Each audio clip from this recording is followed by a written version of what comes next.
Welcome to the Lab Results with Blake podcast. And today it's actually a double benefit because I am actually also going to teach a module, our first module in a series that we're going to do on one of the world's best ever thinkers, philosophers, warriors, emperors, guy who most of Western thought processes are built on, regardless if we realize it or not.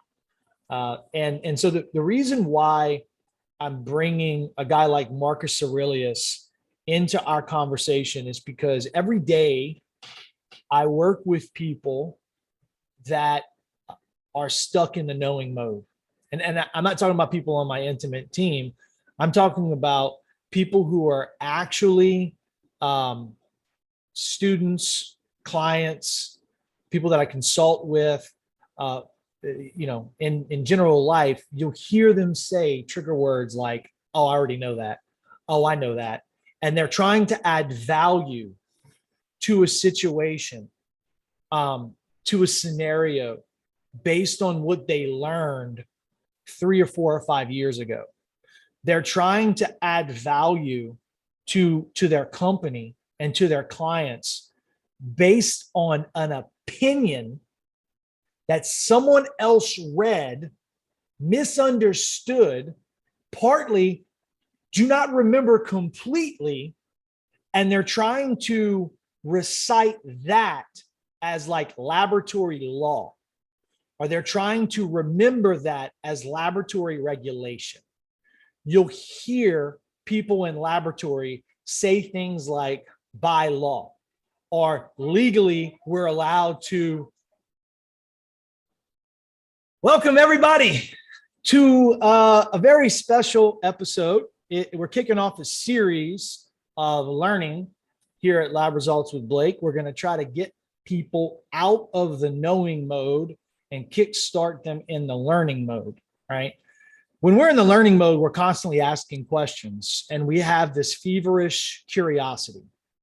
One of the reasons why we encourage and downright demand leaders to read every day, to discover something new about business systems, processes, sales, marketing, and in this case, self-mastery, what we're going to be talking about over the next probably 9 or 10 episodes of Lab Results with Blake. And in this particular module that we're filming concurrently, we want them to learn something new every day. So that way they challenge themselves and they declare it to their tribes. And in that way, they're summarizing what they learned to the benefit of the people that follow them, right? So we want you to learn it, we want you to live it, and we want you to lead it, okay?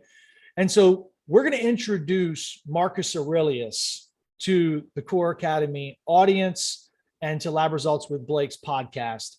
And the reason why is because he's one of the best thinkers. He was a Roman emperor.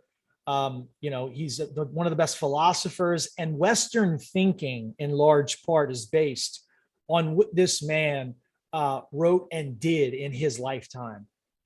And it's very cool when you can have a conversation with somebody that lived almost 2,000 years ago.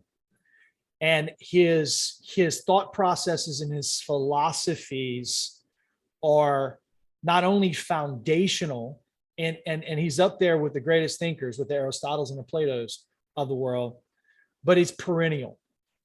And by perennial, like the definition of a perennial flower is a flower that lives longer than 3 seasons. That's considered perennial.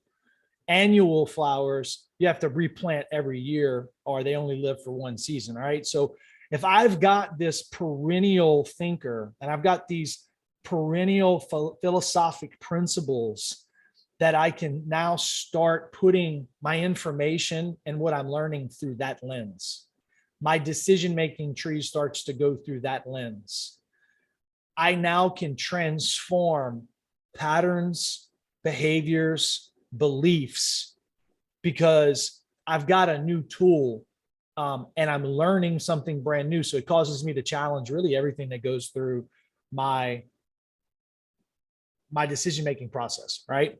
So when we look at a timeless truth That's a really important thing. So we're going to take like our laboratory decision. We're going to take what we're learning in lab. We're going to take your basic experiences and your demands that you have in this business, and we're going to run it into one of the best thinkers in the history of the world, and we're going to see what happens. Right. So Marcus Aurelius, ladies and gentlemen, this is how we kind of arrived at this point. Right. We're just going to kind of break down some of the issues that we have in the lab business. And then we're going to talk about some of the philosophical teachings that are going on. Everybody's a coach these days. I don't know if it's because I like certain coaches. Facebook just throws coaches at me, or if your Facebook feed and your Insta feed is also full of agencies that can get you leads and gurus that can help you with your life. And everybody is a coach these days. And there's a movement that I follow in the Unbeatable Mind kind of camp, which is built on Navy SEALs and Mark Devine's teachings. It's Stoicism. So in fact, there's a really cool app, the Daily Stoic. He's got a good email list. And Marcus Aurelius was literally the godfather of Stoicism. He was a Stoic himself. I don't know if he's credited with actually, inventing it and coming, or if he just was Stoic and that's where people's principles come from. But one of the problems with what people are teaching today in Stoicism is people are teaching a philosophical principle that's built on the foundation of the meditation of Marcus Aurelius's basically book 11. And the students of these coaches aren't actually reading the underpinned meditations of Marcus Aurelius. And it's very comparable. There's a parallel universe that runs along the same path with laboratory. We learn policies and procedures. We learn compliance rules and regulations from people who learned them from someone who read a legal opinion, who misunderstood it, misremembers it, taught it incorrectly, and now that's our foundational core belief of laboratory regulation.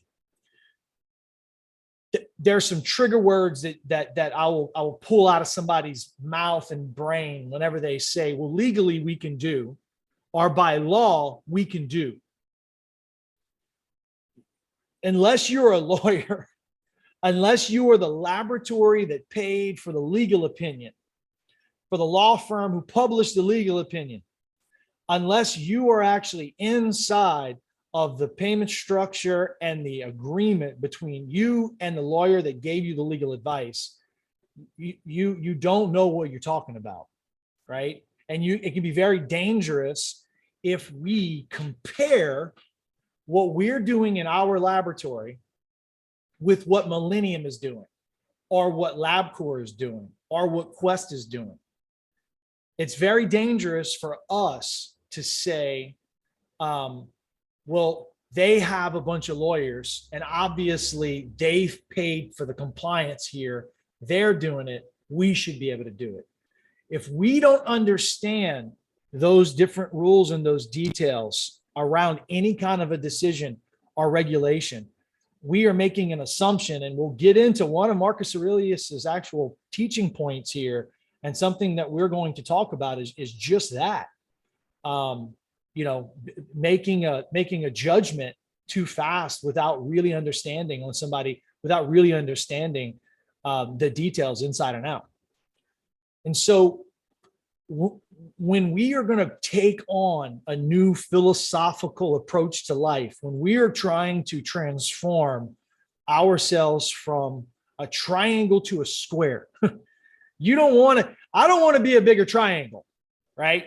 I'm not looking for improvement. I am looking for transformation. That is the difference in the results that I intend to deliver to the people who associate themselves with the Core Academy. Is we're not a self-help group. I want to transform the way you approach your sales life. I want to transform the way that you approach your home life. The balance between the two. If I can't help you, if you're already there, great. Then I want to fucking hire you as a coach. So that way you can come into this place and you can teach other people who don't got it figured out, right? That I competed in college. I don't compete anymore. I collaborate. I'm constantly looking to make myself better and to make those around me better. So Marcus Aurelius comes in place here because this is a guy who understood the love for another human being, not by blood or by birth, but because of the circumstance and the situation. Marcus Aurelius was adopted, right? So if you know my story, you know that one, my father was adopted by a stepdad, and then I have two children that I've adopted. And so really cool that this guy was adopted, was named emperor by his father, and decided that he would co-rule the empire with his brother, and named his brother co-emperor. And really those two guys ruled at the same time. He didn't have to do that, but he loved his brother, and it was his adopted brother, his bonus brother, as we like to call it in our family. Okay. So there's a lot of really, we get to, when I say you're my brother or you're my sister, I choose you. Like I have people that I work with every day. They're like my brother. They're like my sister. And that is a relationship by choice. And there's mutual respect there. So, we do use the terms brothers and sisters here, and it's important. And he's another guy, Marcus Aurelius got that, understood that, and obviously lived through that. So we're going to step through book 11, and we're going to spend each day going through one of the books, and then we're going to look for how we can apply that lesson directly to our lab life. And we're going to look at our body. We're going to look at our being, our relationship with God, our higher power, our meditation, our mental headspace. We're going to look at our balance in our family unit. And then we're going to look at our business and how we can actually apply that to lab sales, higher productivity, more money, more security, more purpose-driven profits, right? So I'm looking forward to rolling this out, looking forward to opening up this with you. I will be learning this with you as we're going through this. I'm not a master at this material by any means, but I have spent the last 5 years focused on reading something new every day and sharing it with the people that I love and that I lead. And so we take this journey together.